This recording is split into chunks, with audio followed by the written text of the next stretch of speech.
Hi everyone, welcome back to the Mandarin Blueprint Podcast. This is episode number 63. And again, we're going to go through the emails and general topics at the beginning of the podcast and talk more about the let's say, more to do with the specifics of our course, the Mandarin Blueprint Method itself towards the end. We've got a ton of emails, which is fantastic, but it's going to be a bit of a long one today. So I'm going to jump straight into it. The first email we've got is from Kate Gans and she says, "Thanks. By the way, it's been really helpful when you put the links to the YouTube links right after the question that is addressed. So just in case you're not sure, if you're not on the course, for example, or you're on the course but you just haven't noticed this, part of the original reason why we did this podcast was 100% to support members of our site, the people that are using our course. It's kind of both now. It's kind of for people, just general Chinese learners as well. But one of the main purposes of this podcast every week that we do is to answer the questions and comments that we get from the podcast every week, from the course itself on the platform, because we just don't have the manpower to sift through all the comments and answer it as they come in. When they come in directly through email, we'll always directly answer, no problem. But on the course itself, we'll pick out some interesting things or some important comments and we'll answer directly. Now, once we've actually filmed the podcast, we cut up the individual, we send timestamped links as a reply to that person on the comments. And it was kind of an experimental thing. We'd never seen it done anywhere else. I'm sure maybe someone else is doing it somewhere, but we thought that'd be a nice way of saving a little bit of time for us, but also giving not only a response to everyone, but also a video response to almost everyone. So thanks. I'm glad you appreciate that, Kate. She also says, "I think I listened to that episode, but at the time I had not reached that point in the course, so I didn't know which sentence was being referred to. I listened to the audio-only podcast for that one. I always read the comments at the end of a lesson." That's great. And if someone has a question, I often have the same one. So it's nice to be able to link to an answer. Thanks for also taking the time to create all the podcasts and YouTube clips. They've been quite helpful. That's no problem. We actually really enjoy doing them every couple of weeks, or it's like on and off, alternating me and Phil every other week. "I'm still really enjoying the course and hope to finish level 18 soon. Great progress. An interesting thing I've noticed is that I'm getting better at reading the sentences silently and understanding them. At first, I had to say them out loud and very slowly to be able to understand them." Very similar to when we were children, right? That's how, I don't know about you, but that's how I sort of started off reading. I remember that very clearly, reading out loud every word that I saw in front of me. In fact, my brother, my little brother, I had to teach him how to read in his head because he couldn't switch it off. There's this weird memory of when I was like 8 years old, trying to teach my 5-year-old brother, "You can read in your head, and he's just like, he just couldn't. How do I do that? That was hilarious. "I still read out loud to practice pronunciation, but some days I don't feel like talking, so it is great to be able to read silently." Fantastic. It's also interesting is that I can understand the sentences without having to translate them to English word by word. Since this is the first language I've focused on truly learning, as an adult I assume, now I realize what people mean by thinking in another language. That's music to my ears, to know that we're helping you to think in Chinese. That's true acquisition, by the way. That means you've really started to acquire the language instead of learn it. And I can maybe talk about the difference between those two things in just a minute. It sounds like an obvious point, but when I took 2 semesters of French, I did just enough to get through the class. So I never had this type of experience. Yeah, that's called learning a language as opposed to truly acquiring it. So let's just finish our comment here. "I also find learning Mandarin more enjoyable than learning French because of the characters." Put that in bold there. Because of the characters. "In a way, it reminds me of when I was a kid and collecting things like Star Wars action figures or My Little Pony toys. Every time I learn a new character, it's like I've increased my collection." An advert for this would read something like, "You too can collect all 3,000 characters plus 2,000 character expansion pack, and I'll never run out of characters to collect." Pretty much, yeah. There's technically 100,000 characters or maybe more. Maybe I've heard numbers, silly numbers like 250,000. But the average well-educated Chinese person will be able to recognize and pronounce and understand between 5 and 8,000, right? And 3,000 is sort of the minimum for advanced literacy and therefore fluency, if you learn what we consider the right way, but through reading and listening. So yes, and if you want to think of it in terms of like you want to master Chinese like a native, 3,000 is the minimum, really. But I don't like thinking like that because, I probably know between 3,000 and 4,000 somewhere in terms of recognition. But by the time you get to that point, you don't have to put so much effort into learning characters because they're just not as important, really. And you can just sort of figure out the pronunciation by what they look like most of the time. And you can guess the meaning through context as well. It's because you have so much foundation to build on. Anyway, I digress. So I was going to mention the difference between acquisition and learning. This is when me and Phil started getting into creating Mandarin Blueprint. When we were starting off with just small group classes. This was one of the parts of our demo to attract new clients. People that would join our class, they'd give us a few dollars per hour, and we'd tell them how to learn Chinese. And one of the key parts of our demo was one of the key things that inspired us that sort of made us improve our language learning journey so much, which was the work of Dr. Stephen Krashen. That was one of the big influences for us. And you should really just get into his, there's videos from like the 1970s or 80s when he really his research started becoming popular. And there was one of the key things that he would delineate between was the idea of acquisition and learning. So acquisition is what we all want, really. It's truly acquiring a language, and it's more of a subconscious process. So it actually makes it a disadvantage of acquisition from the view of traditional learning, like universities, schools, because it's subconscious, so it's really hard to test for. You don't necessarily know you've learned a word or you've acquired a word when you acquire it. It's not like an obvious thing. Whereas learning is more like, textbooks, classrooms, repeating what you hear then and there. Not basically learning, not through listening and reading to content you can understand. When you listen and read to content you can understand, you click with all the words in the sentences you're reading and listening to, and you develop your knowledge and understanding of those words and grammar points and characters as you consume the language. And it's a mainly subconscious process.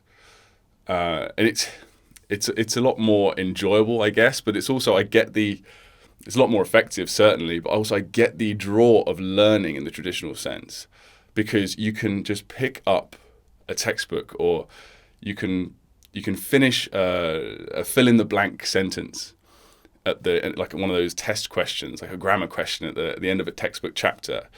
You can read a wall of text in a textbook but having to continuously looking at the word list next to you to actually sort of translate what you're reading and technically finish the article or the paragraph, whatever, but not really understanding what it means in the language. You're not, like Kate says, thinking in the language. But you can finish that chapter in a textbook and you can think, I've done that chapter all about, things in the kitchen or, going to the cinema. Now I'll go to the next chapter. And it's a feeling of accomplishment and ticking stuff off, ticking the box. It's nice, but you haven't actually learned it.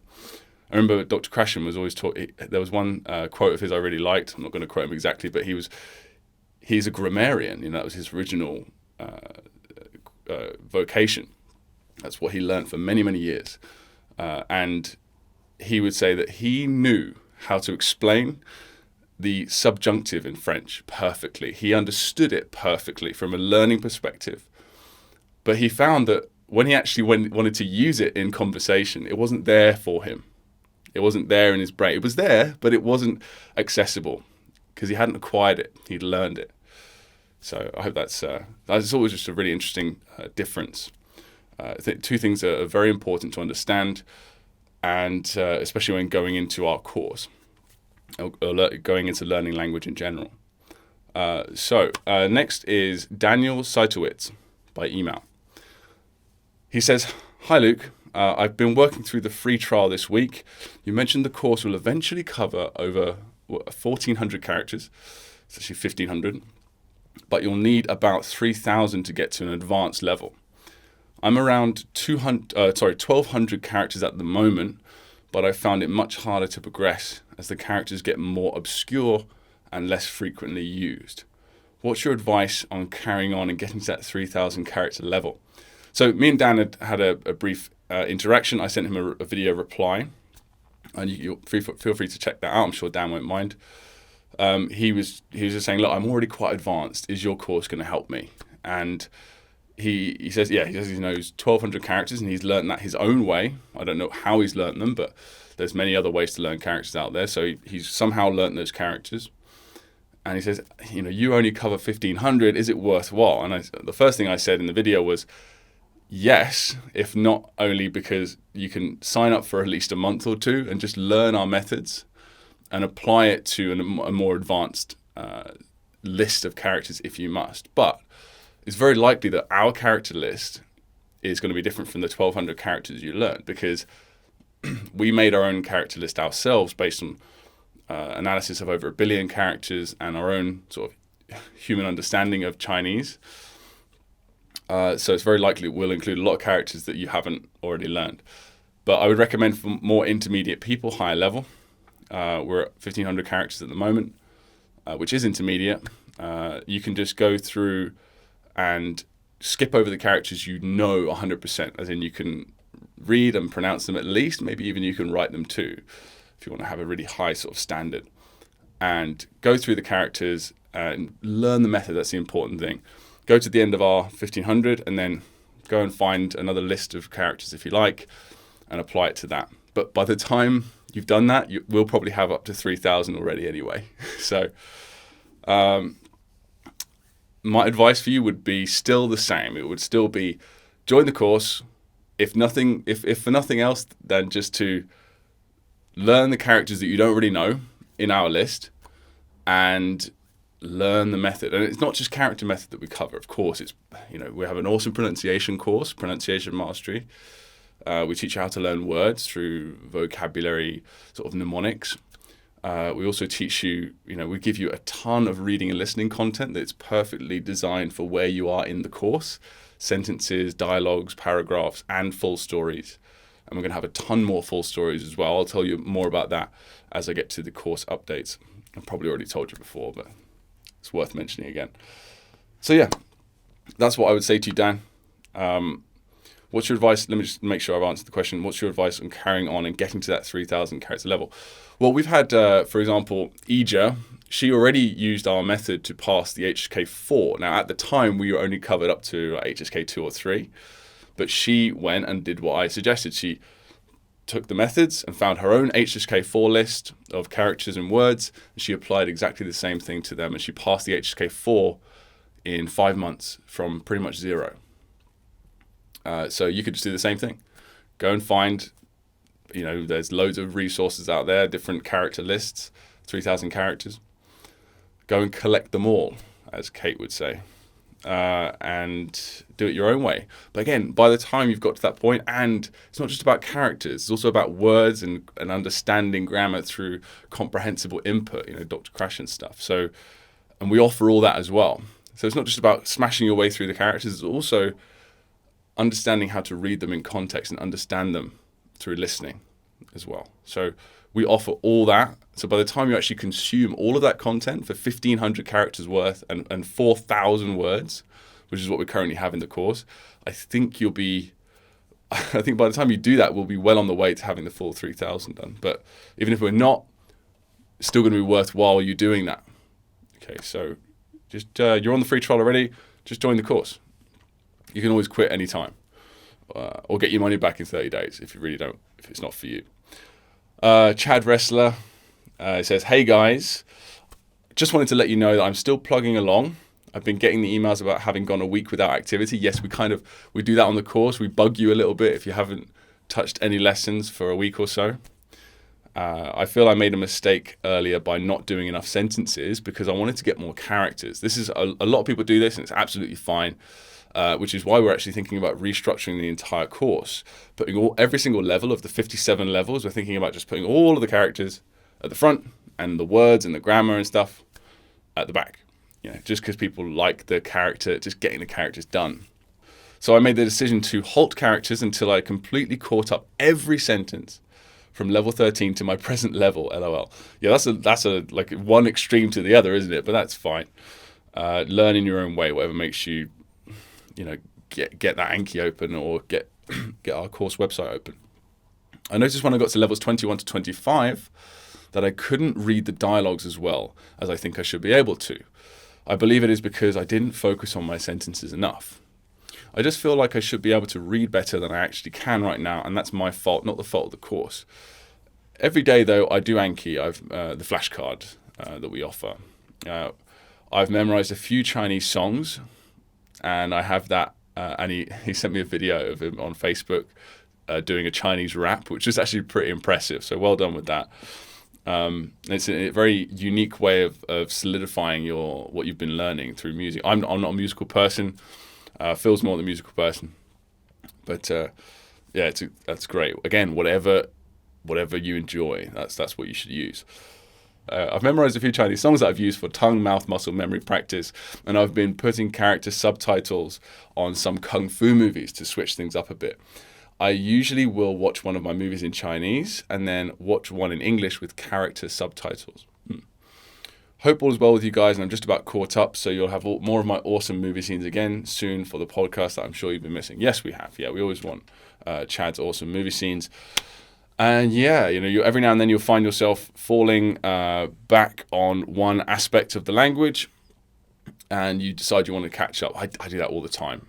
People have, if you're distracted, you've got wife, kids, job, whatever, you'll find yourself, you're slipping in one area. It's gonna happen. So you just go and make up for it. No big deal. Okay, next we've got another email from Derek Howe on this is what your study session should look like.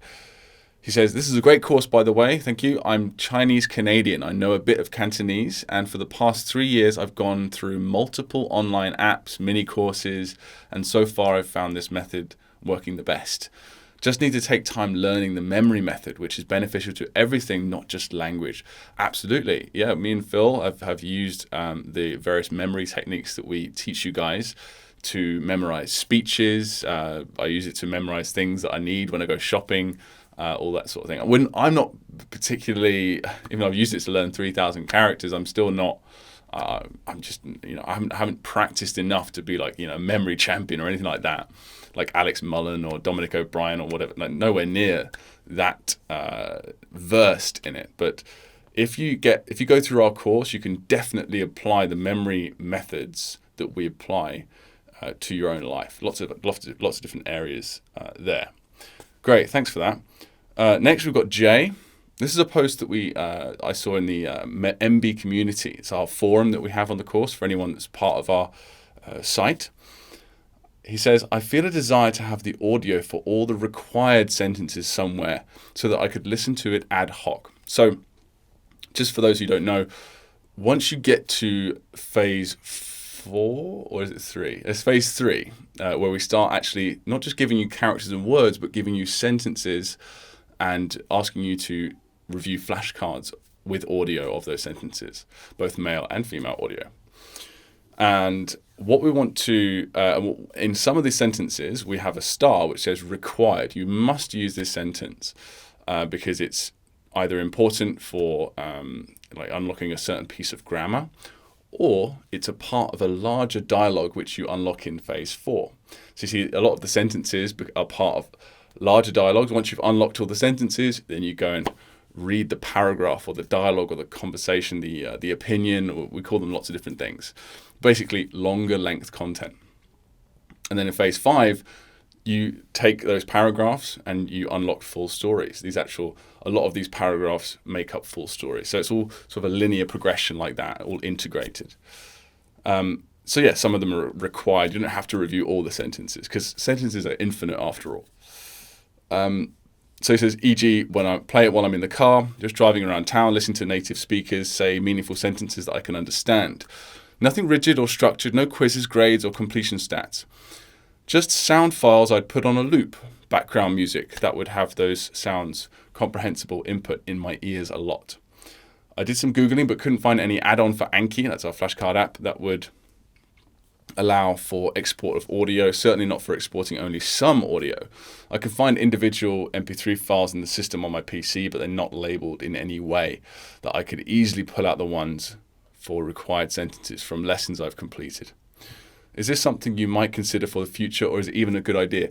Yes, I actually, me and Phil have talked about this several times. I'd like it. I'd like it as an extra thing. It's on our list of things to do already. It's just have everything in audio format, just pure audio. I'm thinking this. Let me know what you think, guys, if you send an email. But I'm thinking we have all sentences, all paragraphs, and all stories, like that. Or at least, let's just focus on the sentence right now. So just all sentences from each level in order, just in a folder. So you have like 57 levels. So there's, well, not the first 12 levels. So there's like, 40 levels or so. First 12 levels, we don't have sentences. So the 40 or so levels worth of all of the sentences in order they're shown on the course or in your Anki decks. But just the audio. So you can choose, okay, I want to play level 13 sentences, or just all of the entire sentences from like the several thousand sentences that we have. Play the audio, and both male and female, maybe two separate folders like that. And another one which is just required audio. What do you think about that? So it's in the works. We've got a lot of, obviously, we're still working on the expansion. We're almost done with that. And there's a bunch of other stuff we want to do, like add more video content to the course. But that is something that I think would really add some value. So yes, good idea. Your system absolutely works as is. I keep doing air quotes today. It's really annoying for you and for me. With the Anki reviews, I'm just looking to bump up my own input. Very good idea. And full disclosure, I'm sometimes too quick on the good button when I read the sentences. So in Anki, you can review good, bad, or easy. So it's good is like, yeah, I got it. And easy is like, it's too easy. And I believe you have difficult or hard and just completely wrong. I read them and understand them, but I have to remind or force myself to slow down and listen to the recordings so I can get the auditory input as well. This was an idea to compensate for that shortcoming. I think you said you have something like this for the longer paragraphs, opinion pieces, stories that come later on. Maybe I'm jumping the gun, trying to get it at the sentence level. In which case, I'm happy to wait. You haven't steered me wrong yet. Yes, we do have the streaming audio files and, of course, the EPUBs, which you can access on offline, and Google Slide version for people on PC. So you can access all the audio separately already for the longer form stuff. But I think there should be something for the sentences too, actually. And Ija, one of our star students, she responded in a very helpful way. She says, my biggest wish for MB is for the individual sentences to have audio beside the text in the course itself. So again, streaming the audio, but that would involve individually uploading them, and it's going to be difficult to do. But this is the bit I want to address. So she says, by the way, if you're a beginner and want something long, more than 15 minutes, interesting and fairly comprehensible for listening content, I personally listen to Chinglish podcast, where one native speaker speaks Chinese and the other host speaks in English. It's fairly less brain intensive compared to 100% Chinese, and you'll get to pick up new words here and there. There are a few out there. Chill Chat, Mandarin Monkey, haven't heard of either of those. Chill Chat, Mandarin Monkey, Chinesepod, of course, and Pop-Up Chinese is another one, Slow Chinese, and for the more advanced, Beartalk. Especially great if English is not your first language. You get to learn both. So I'll put those at the top here of the show notes so you guys can check those out. And the reason why I wanted to put Ija's comment in there is because I wanted to address the very next email, which is by Pablo Prieri on level 13. Hi guys, I've recently started using the Mandarin Blueprint Method and I'm closing in on 300 characters. Well done. As a result, I'm thinking about doing my HSK level 3 examination. I feel like my reading, writing, and speaking are quite good. My main issue is with listening. Yes, it's always listening. Can anyone recommend the best structured online listening course that I can use to improve this aspect of my Mandarin? Any suggestions or comments would be much appreciated. Thanks a lot, George. Well, yeah, check out what he just said. I think the idea of structured, I'm not quite sure what you mean. I think you mean just they have the HSK 4 or 3 or 2 word list, and then they base the lessons around that. I'm not sure about it. You might need to go to something like Chinese Class 101 or Chinesepod for more structured ones. I personally think that, like just listening to beginner/intermediate things. Almost did air quotes again then. Completely unnecessarily. Beginner/intermediate level stuff, like what Ija just mentioned, and you will naturally acquire and develop your listening there. Now, I also mentioned in the last podcast that I did, or maybe it was the one before that, about the importance of listening and immersing yourself through listening whenever you can. So always have your earphones at the ready, as long as you're not going to annoy anyone or you're going to make the situation, it's not impolite or something. Just put the earphones in your ears and have something on. So the important thing is, the battle is, if you like, to keep exploring new things and have stuff on your smartphone, computer, whatever you have, and have it at the ready anytime for you to just switch on for 5 minutes or 1 minute or 10 minutes. So that would be my suggestion. I'll list all these listening resources at the top, so you can check out a few of them. Great. Another one from Pablo, actually. I didn't realize this. Okay. I do think you and Luke complete each other very well. Please don't stop helping us climb this Chinese mountain. You are really helping us go up in a fun and holistic way. Well, that's like pretty much exactly what we want to hear. That's perfect. Thank you very much. A more complete feedback from my experience so far here below. Spanish being my mother tongue, I did have to spend a considerable amount of energy to reach a native level in French. Wow, it's impressive. I had a 96 out of 100 in the C2 level exam, but it took me less than a year due to its proximity with Spanish. Still impressive, very impressive. My approach was very similar to the MB method. I started getting a solid base of pronunciation, and then I'd move on to learning words or verbs bottom up, which is what we talk about in the course, and finally reached the level where I could do reading and speaking also, so adding the top-down part. Learning French to a native level is no way comparable to learning Chinese because of the obvious reasons, the different alphabet, grammar structure, sounds, etc. So I quickly began searching for efficient shortcuts or techniques to move faster without compromising the quality of my learning. Learning Chinese has been so far the most complicated academic task in my life, and I studied industrial engineering.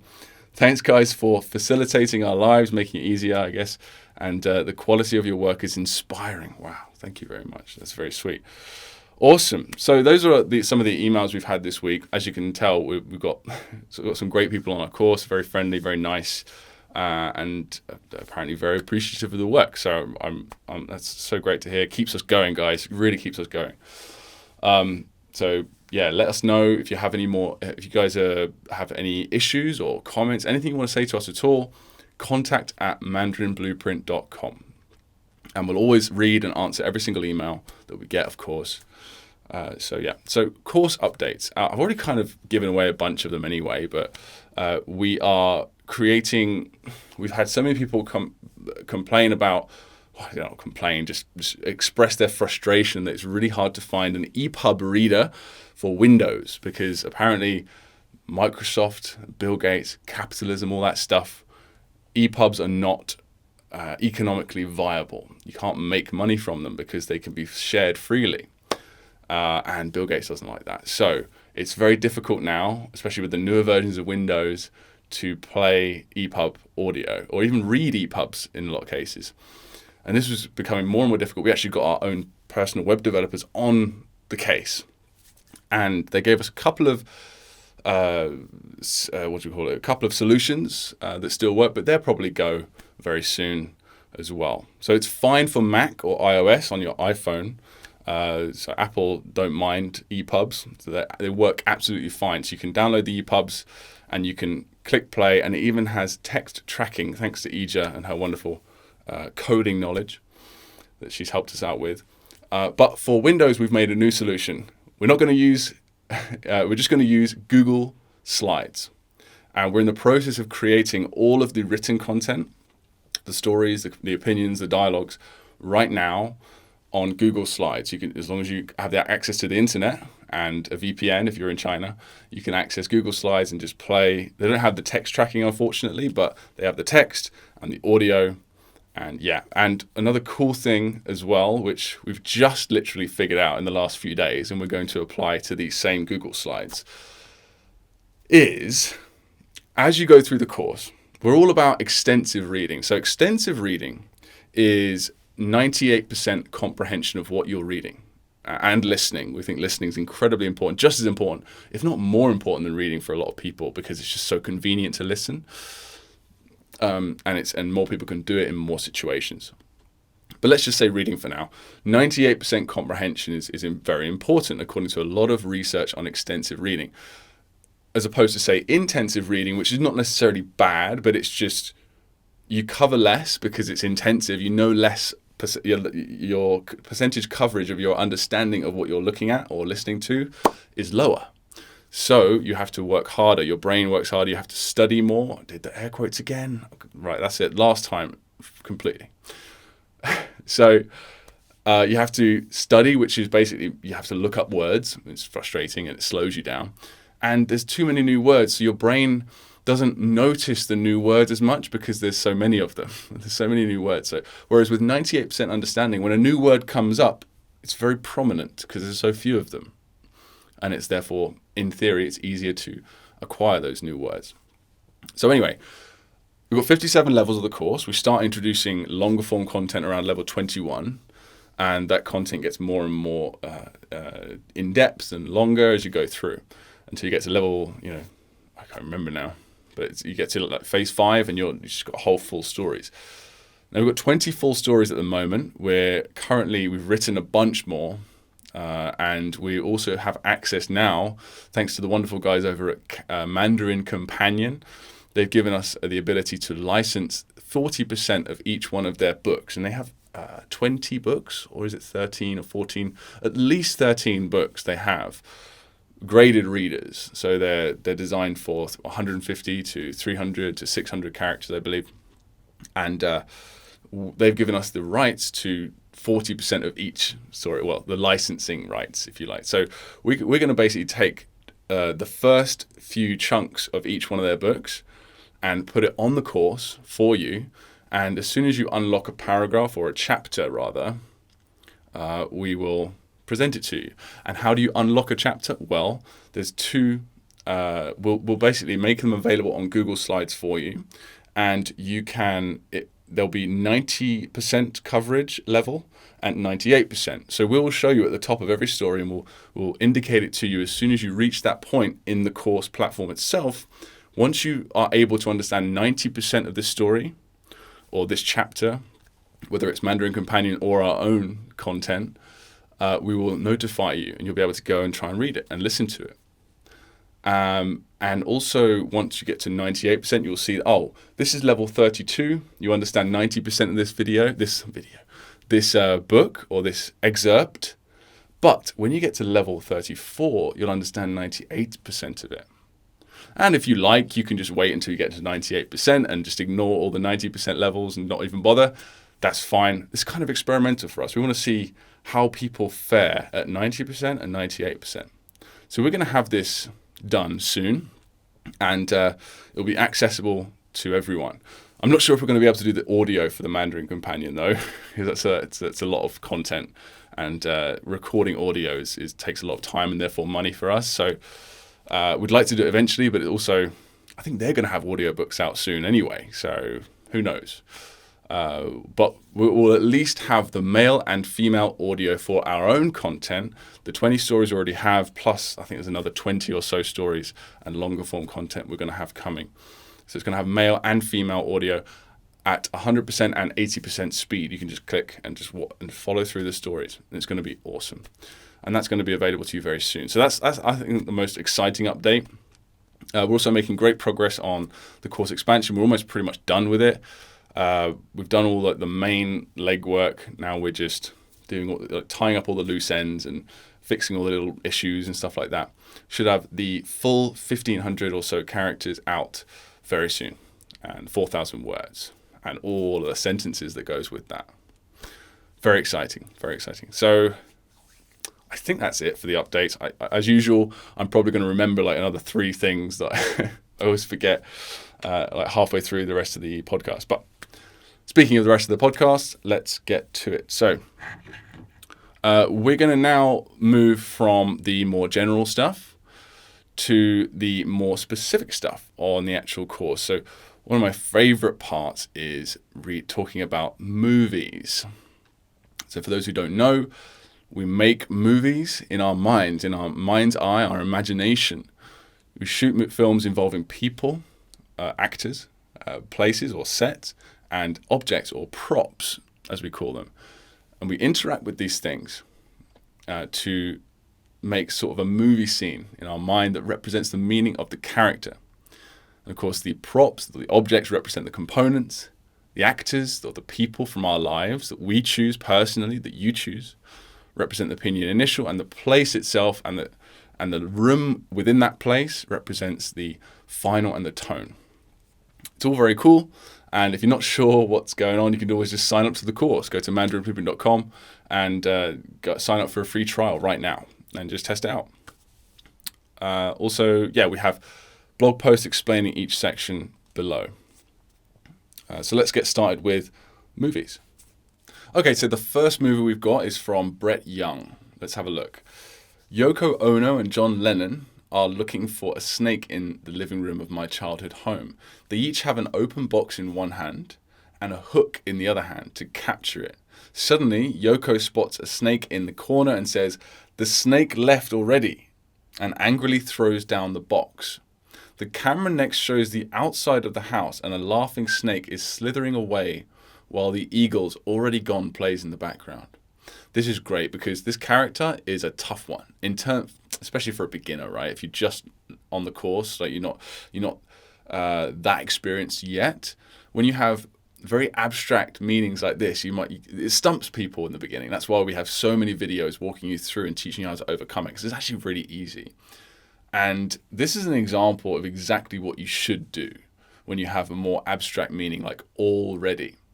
You don't just say, at first I was worried, I thought Brett was just going to say, "The snake left already," and then that's it. But no. And I imagine that is dressed up with some gestures and emotive sort of gestures and facial expressions in there as well. To sort of really, the snake's already gone, really overdoing it. That really helps when it's an abstract meaning, using gestures and expressions to solidify the meaning more. But on top of that, he's also got the camera, his eyes, his mind's eye, that's your camera, goes outside and sees a laughing snake slithering away. You've used all the props. I can't really praise that one enough. Really well done. John Grist, make a movie for Bai, which means 100. He says, "I'm trying to make the room association stronger. So my actor stands on the bed to paint the ceiling. Similarly, in bathroom, they sit in the bath."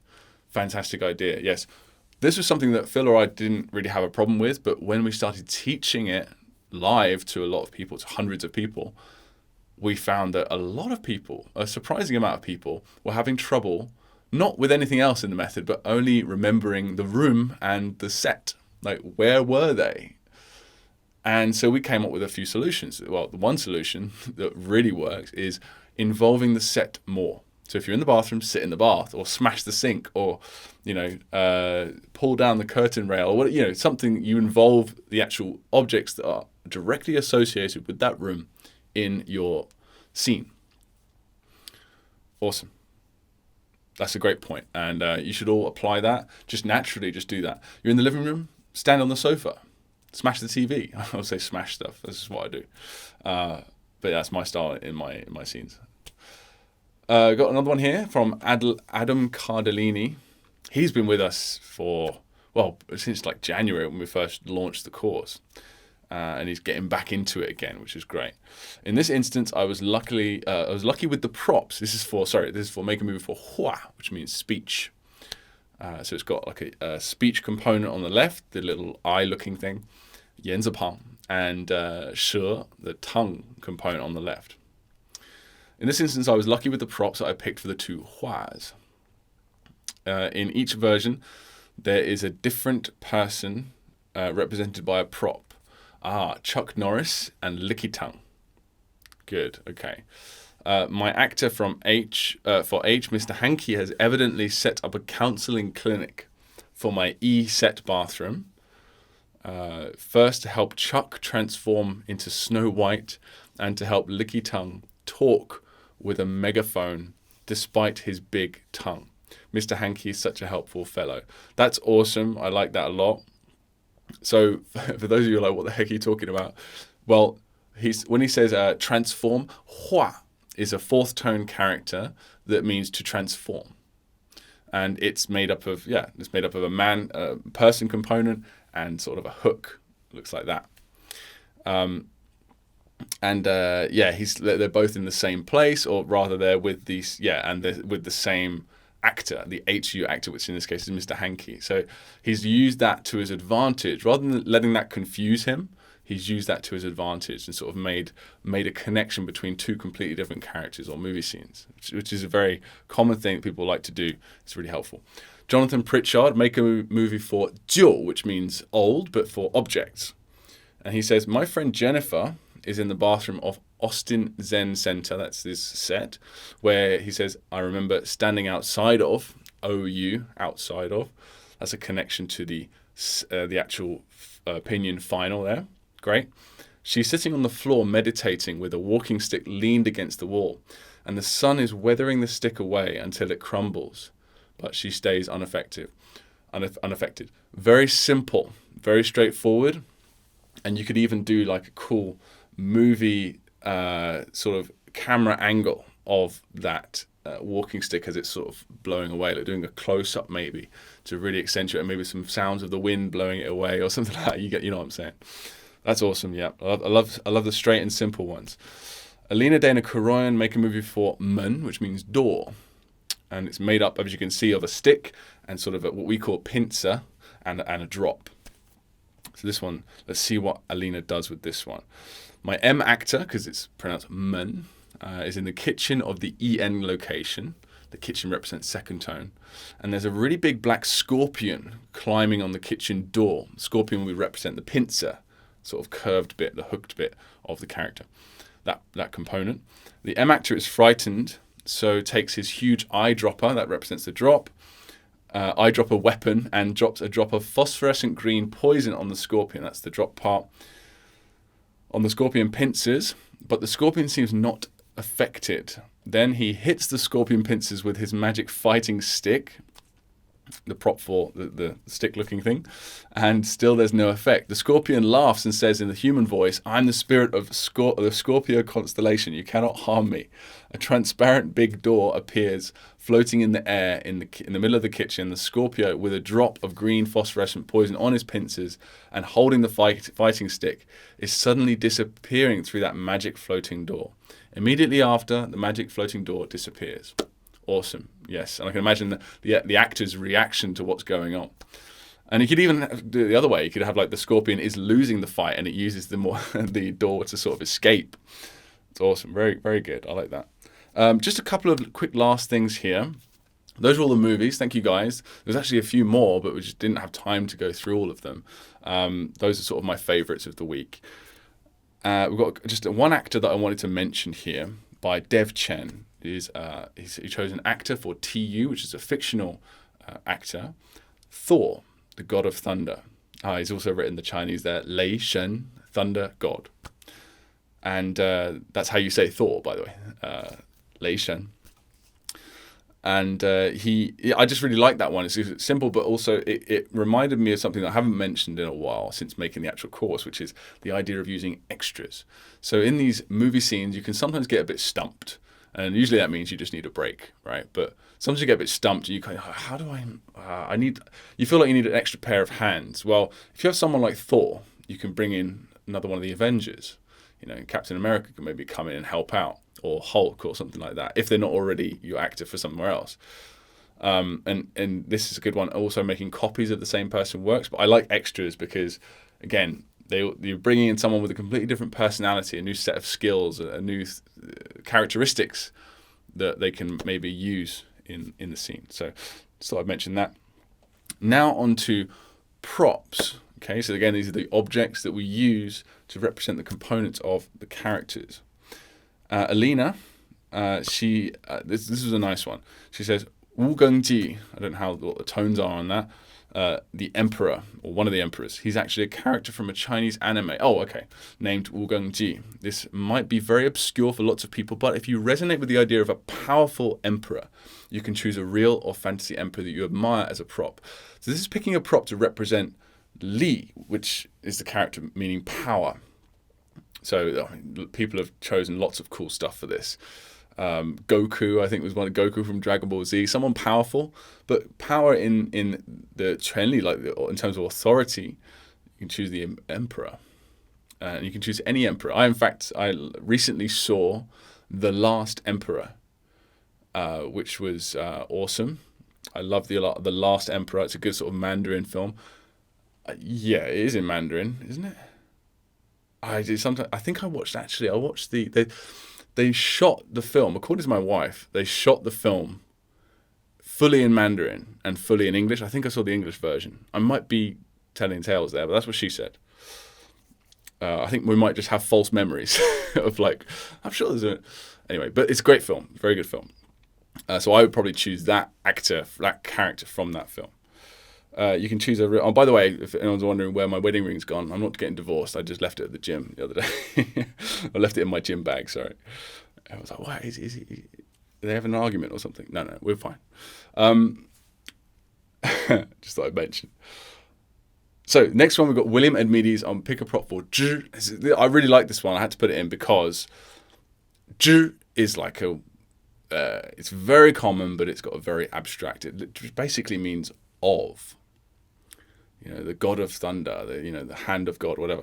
It's of, right? So it's how do you think of and it kind of looks like a person in a cloak if you look at the appearance, I guess, but how do you pick a prop for that meaning? It's really tough. Well, William just says a firework to symbolize the 4th of July. It works, even if it's tenuous, or not quite. There's 1 or 2 degrees of separation from the actual character itself or the component. Just go for it. That works for me, mate. Another one from William, which I thought was really good, was pick a prop for Feng. He's gone for George McFly, the Marty's dad from Back to the Future. He was both a square and a loser, right? So I really like that one a lot. So we have, because Feng means square. Okay. Why loser though? Loser. I can't. I'm not seeing the connection to loser, but I'm sure because it's my problem. I'm forgetting something, not your problem. But yeah, that's great. He's a square, like that. And then we just got a couple of last comments here from Dev Chen and Fred Snyder. So Dev Chen had a question where he's on it's a word for ji. Now, ji as a verb basically means to note something down, but it can also mean to memorize. And because of Dev's comment, I'm actually going to make sure that's clear in the lesson because I don't think it's clear enough. So the sentence is this: 请记一下我的话，请记一下我的话. So it's basically, please write down what I say or what I'm saying. 请记一下我的话. That was the translation that we chose, and he's asking, would it not be more accurate to say, please remember what I said, or please remember my words?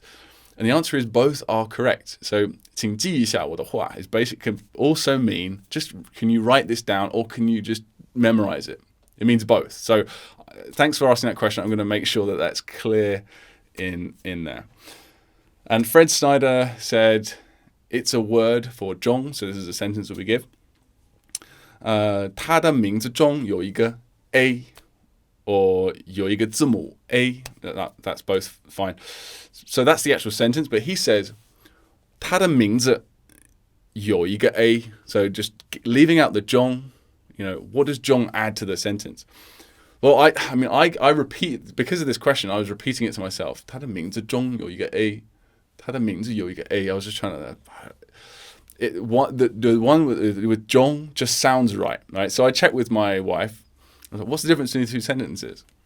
Is there a difference? And it was more of a feeling. She's just like, the first one's just not what people would say. It's the zhong, you need that in there, because the zhong means basically within what I've just previously said. 他的名字中, so within his name, there's an A. But if you say 他的名字有一个 A, it wouldn't be like completely wrong. It was not like terrible. It's not like, what? You're a foreigner speaking rubbish Chinese. But it's just not as something that sounds as natural, basically. So it's not a big deal. So, and it's usually the case with most of these sort of questions, which I really appreciate. But like, they're just sort of like, it's fine. It means a zhong, you get A, sounds better. It sounds more like what a normal Chinese person would say. So I hope that's clear. That's all we have for today, guys. Thank you very much for joining us today and listening to what we have to say. I hope you found it entertaining or useful or both. And I will catch you in a couple of weeks. Remember to get in touch with us anytime. Like I said before, contact us at contact@mandarinblueprint.com, or if it's directly about the podcast, contact us at podcast@mandarinblueprint.com. Okay, guys, thanks very much. I'll speak to you very soon. Bye-bye.